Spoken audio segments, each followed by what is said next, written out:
Hey guys, we're gonna do stairs 10 different ways. So this is all about cardiovascular health and getting our heart stronger. So just put some music on in the background, have a good pair of shoes on, like a walking or a running shoe, and let's get going.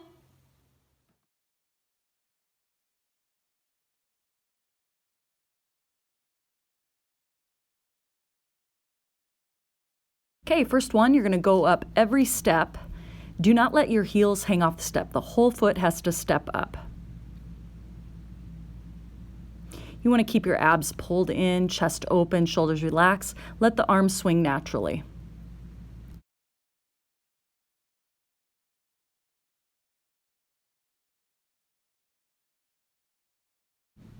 Now we're going every other step at a slower pace.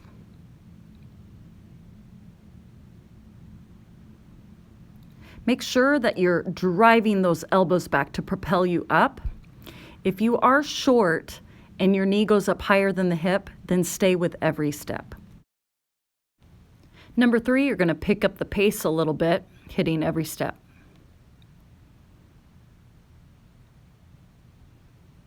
Stay light on your feet and feel in control of the motion the whole time. Always walk down at a slower pace. Number 4 is crossovers. You're at a 45-degree angle as you go up the step. You're going to walk down regular, normal. Your back leg is crossing over, and you should not feel any pain with this through the knees or the ankles at all. However many you do one direction, do the same amount the other direction.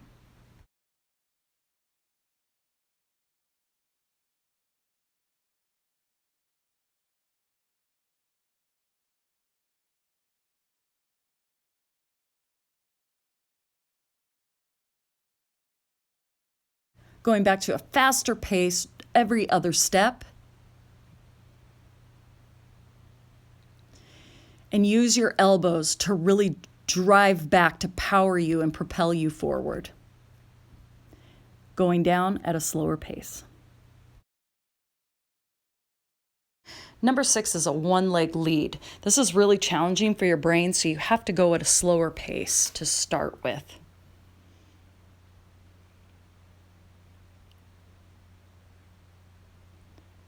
So you only advance forward to the next step with the one leg leading.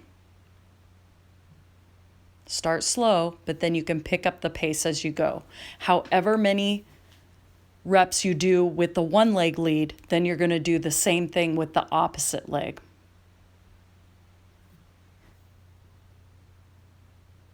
Remember, when you go back downstairs, you're always going to walk back down normally.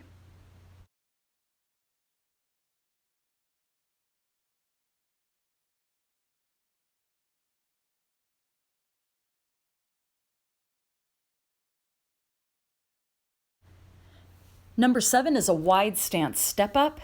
You're going to feel that more through the inner and outer thighs. It just changes the angle a little bit. Go down normal.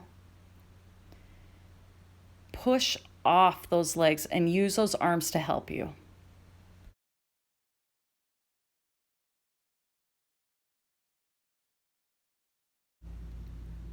Number 8, you're going to cross the midline of the body. Go down normal. And again, if this hurts the knees or the ankles or anything, just take a normal stance instead, and that's fine.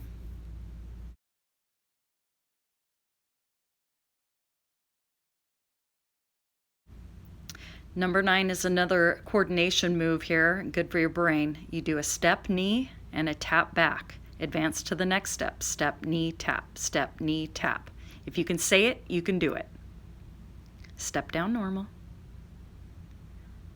And again, step, knee, tap, step, knee, tap, step, knee, tap. Keep saying it.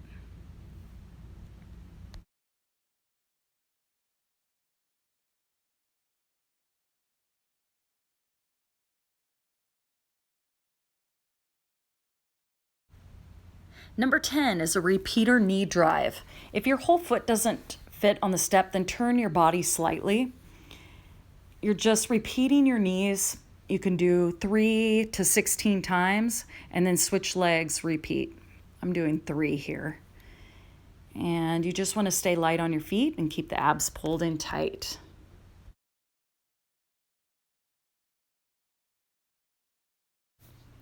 All right, you did it. You did all 10 stairs. So now take a breather, get some water if you'd like. And the next step would be, if you want to keep going, maybe repeat that whole series 1 to 10 more times. Otherwise, join me here. You're going to breathe, center yourself, focus on getting your heart rate down. Take a nice deep breath in, blow it out. And we'll stretch out some of those major muscles that we just worked. So focusing on calves, the back of the bottom part of the leg there.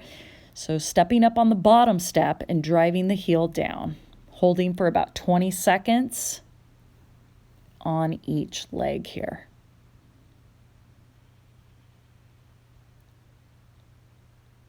Keep the abs in, chest open, and you can hold on to the handrails there for balance.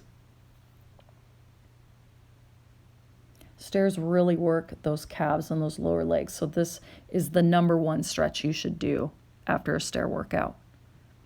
Next will be the hamstring. So up higher on the back of the leg there, drive the hip back. You're trying to center. Your standing foot is forward and you're centering your body over that leg there. Try not to be too open out to the side. Switching sides, same thing. You're holding about 20 seconds on each side. Think about driving the hip back. You're squaring the hips off, open chest. And breathe.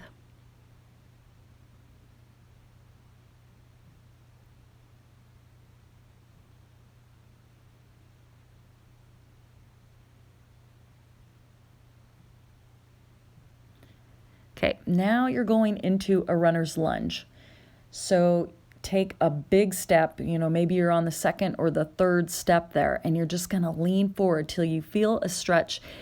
Wherever your tightest is where you're going to feel it. But the back leg, you're going to feel the hip flexor. The front leg, you might feel your butt a little bit. And then could you start to open that front arm? So whatever leg is forward, that arm is going to reach up and back and around.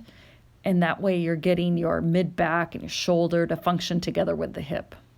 Switch sides, same thing. So leaning forward, kind of pushing off that back foot a little bit there. Make sure the whole foot is on the step. Square those hips off if you can. Breathe into it. And keep trying to push those hips down into the stairs as much as you can. And then going into your arm circles when you're ready. Breathe into this.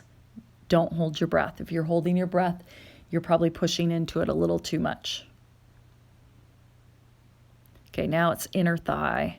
So you're going to take a big step. You can do second, third step maybe even. First start with straight legs and see how that feels when you're just trying to really push that hip down from the foot that's on the stairs there. And then if you want to bend your knee a little bit more, do it.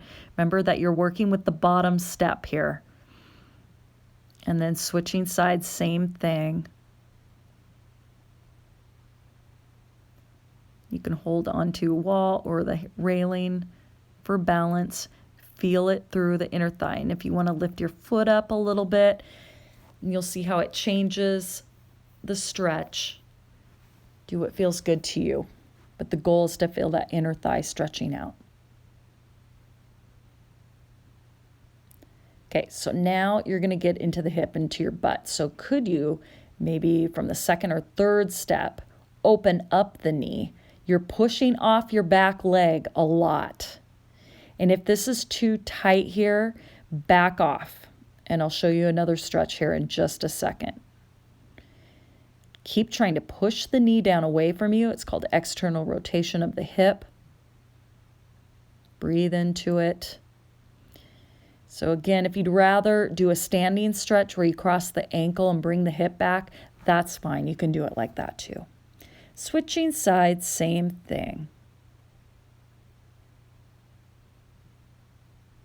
Push the knee down, open it up.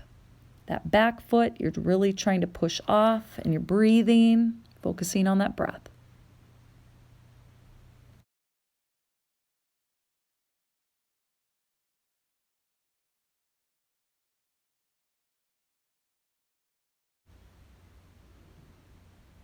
Now you're going to go into lateral flexion. You just reach up and over to the side as much as you can. Don't force the motion. Have a wide stance with the legs, up and over, abs in.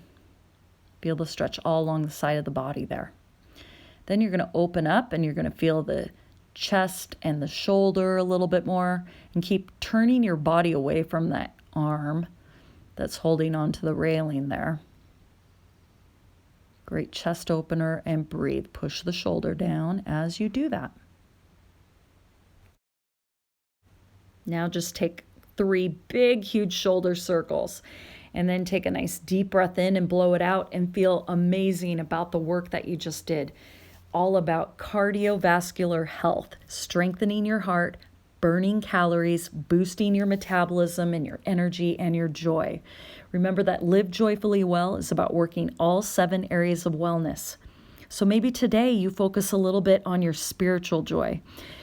Everybody's spiritual journey is different, and everybody's core values and beliefs are different, but maybe you could look up the word peace today and what the word peace means, and maybe a quote or a Bible verse, and maybe just focus a couple minutes on that today.